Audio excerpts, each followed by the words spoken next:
Mathieu Lafontaine, Québec, Limoilou, Canada. Pour ceux qui nous suivent sur Facebook ou sur YouTube, Humidex pour Mini-T-Rex. Donc aujourd'hui, on va faire un chalet pour votre reptile.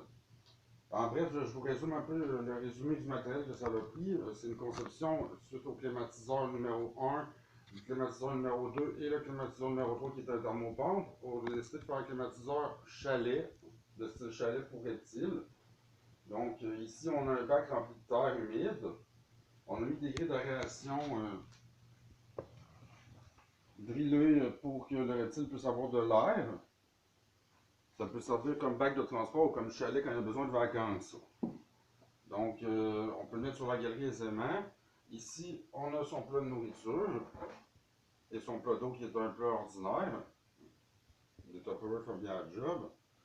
Ensuite, on a le même silicone que la dernière fois, le styromousse, pas de gaspillage pour l'environnement. Ici, on a sa tanière qui va comme ça ici.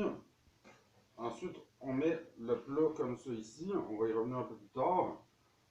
Il y a une entrée ici qui peut s'amuser.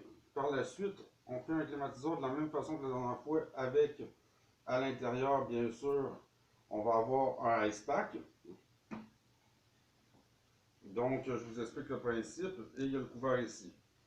Donc, ça, il va rentrer à la serre. On n'aura pas besoin de le coller cette fois-ci.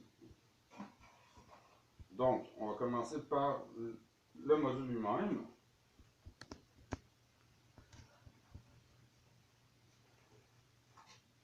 On vient l'installer.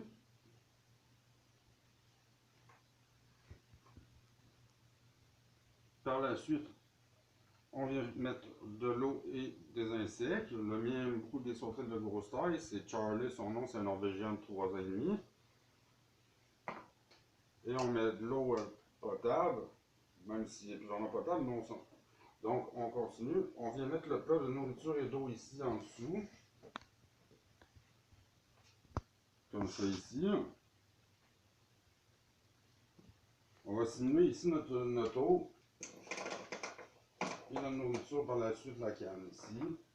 Donc, disons qu'on comprend le principe. Par la suite, on vient placer un ice pack à l'intérieur ici, comme la dernière fois dans le climatiseur numéro 2. Et on vient le fermer.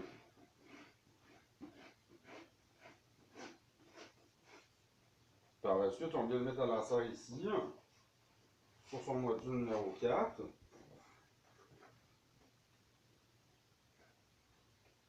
Qui a bien aimé d'ailleurs, il dort dedans tous les soirs en passant. Et par la suite, on remet le couvercle, qui est aussi fait avec un thermopompe ici. On voit une unité d'aération. Donc, ça ressemble à ça vu de l'extérieur. Parfait pour le déménagement. Parfait aussi pour quand votre reptile a besoin de vacances, comme je disais tout à l'heure. Donc, ça ressemble à ça de l'extérieur. Et de l'intérieur, on peut voir, ça ressemble à ça ici.